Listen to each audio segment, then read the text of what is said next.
Are you looking for the best blenders for smoothies? In this video we will look at some of the 6 best blenders for smoothies on the market. Before we get started with our video, we have included links in the description, so make sure you check those out to see which one is in your budget range. Starting at number 1. Vitamix 5200.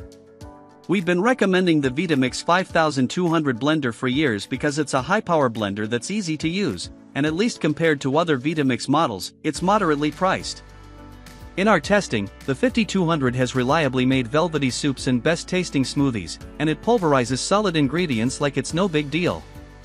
Though the BPA-free plastic blending jar is large, 64 ounces, this blender can make a single-serve smoothie without issue, and because you can so easily control the speed, it will even emulsify mayonnaise, a task full-sized blenders can struggle with because the ingredients can just get stuck on the sides of the jar. A simple dial has 10 variable speed settings, or you can flip a switch to blend on high. Another switch turns the motor on and off, and other than that, there are no bells, whistles, buttons, or lights to clog up the control panel. While you can't remove the blade for cleaning, like with all blenders, you can rig up your own self-cleaning function by just adding some warm water and dish soap to the pitcher and running it on low or medium speed to dislodge anything stuck in or under the blade. As food director Chris Morocco says, if you get anything other than a Vitamix 5200, price better be the only reason. But there's also size to consider. This is a bulky blender, and the pitcher alone is too tall for some cabinet shelves. So if you're short on counter or storage space, you might want to take some measurements before adding it to your cart. At number 2. Oster Original 3-Speed Chrome Blender. If the Oster Original 3-Speed Chrome Blender looks like something your grandma used back in the day, that's because it kind of is. Oster was one of the first brands to make blenders for home cooks, and this 3-speed blender is a contemporary take on the brand's original single-speed Beehive blender but has some very useful updates that set it apart from similarly priced blenders in my testing this year. A sturdy chrome base houses a 700-watt motor that, combined with the stainless steel blades, can crush ice as well as higher-priced blenders, though not quite as well as a Vitamix. At its highest speed, this blender quickly and easily incorporated almonds and kale into a smooth smoothie, though it wasn't as velvety as what I got from the Vitamix 5200. The 1.5-liter glass pitcher, about 50 ounces, is more or less square-shaped, a departure from the original round one, with gently sloped corners, and those 4 straight sides make it so ingredients get thrown back into the blade's vortex. The blade base can also be removed from the pitcher for easy cleaning. And because the pitcher body is all glass, it can go in the dishwasher. Overall, the materials feel and look so much nicer than those on comparably priced plastic blenders, and this is a very simple gadget. There are 3 speeds on a dial, and you can power it off by turning the dial to the left from speed 1 or to the right from speed 3. I also really appreciate that there are no extra cups or parts to keep track of. What we'd leave, with a 50-ounce capacity, the pitcher holds about 10 to 15 ounces less than most standard modern blenders.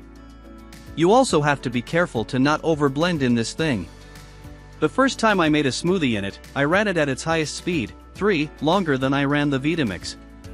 I think the extra blending was unnecessary since I duplicated the results with less time later. But the smoothie was noticeably warm. So as you're getting used to making your own recipes in it, you'll need to be careful not to overblend. The motor is also loud, especially when operating at the highest speed, and compared to the hum of the Vitamix motor, this one is a bit more piercing, though not unbearable.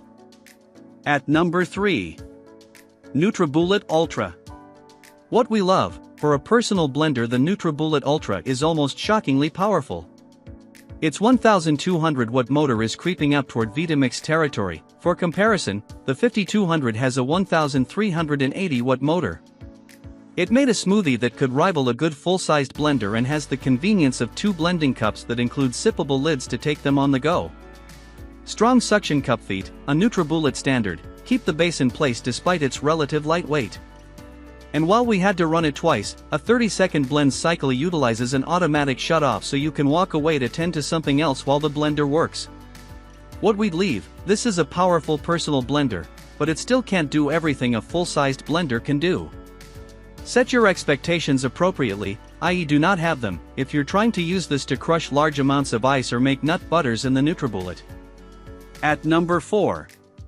Magic Bullet Combo Blender.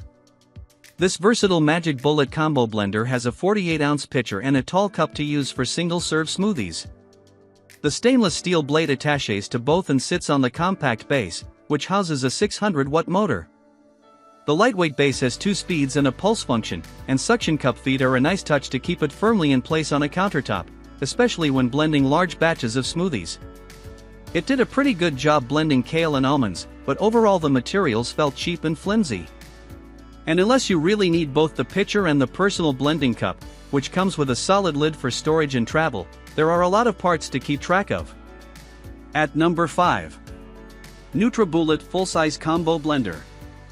The Nutribullet Full-Size Combo Blender has a 1200-watt motor that's even more powerful than the Nutribullet Pro, which has 900 watts, and 3 speeds plus a pulse and extract function.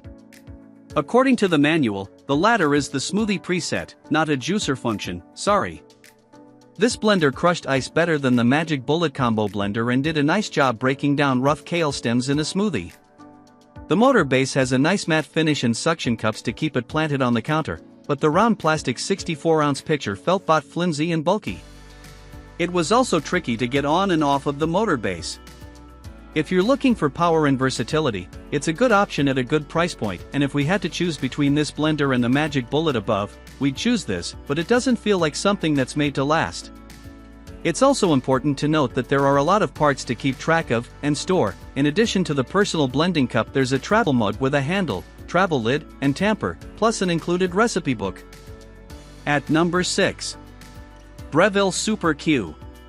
With an 1800-watt motor, the Breville Super Q blender delivers in the power department. It excelled at crushing ice, but we had to run the smoothie preset twice to fully incorporate almonds in our smoothie test. The brand promotes this as a super quiet blender, presumably Q is for quiet, but in our testing, we found it to be pretty loud, and not that pleasant to use. In 2020, we also tried it with Breville's add-on Vac Q tool, which is supposed to remove air from the pitcher for a smoother blend. While it's an interesting concept, it just makes something that should be simple even more complicated and expensive than it needs to be.